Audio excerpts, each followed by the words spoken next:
Laporan dugaan KKN hingga pencucian uang terhadap dua putra Presiden Jokowi, Gibran Rakabuming Raka dan Kaisang Pangarep kembali mencuat.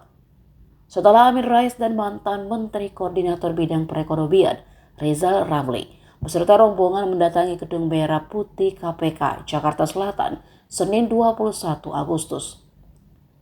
Sebelumnya, laporan dugaan KKN tersebut sudah dilaporkan sejak Januari 2022. Namun, hingga kini tidak ada tindak lanjut dari KPK. Laporan itu awalnya dilakukan oleh Ubadillah Badrun, dosen Universitas Negeri Jakarta itu, menganggap ada sejumlah kejanggalan dengan arus dana yang masuk ke perusahaan yang dikelola dua putra Jokowi. Dalam laporannya, Ubedillah Badrun menyebut relasi bisnis anak-anak presiden itu juga terkait dengan pembakaran hutan dan pencucian uang. Menurutnya, dalam dugaan kasus pencucian uang perusahaan milik Kaisang yang relatif masih sangat baru, namun justru mendapatkan pendanaan dengan angka fantastis dari sebuah perusahaan Ventura.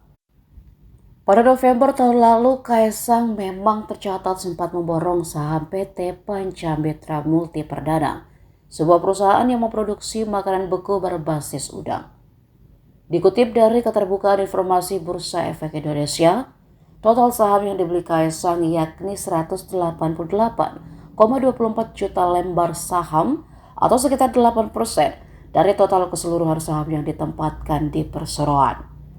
Apabila mengacu pada harga saham per lembarnya Rp490, maka nilai transaksinya cukup mencengangkan yakni mencapai Rp92,2 miliar.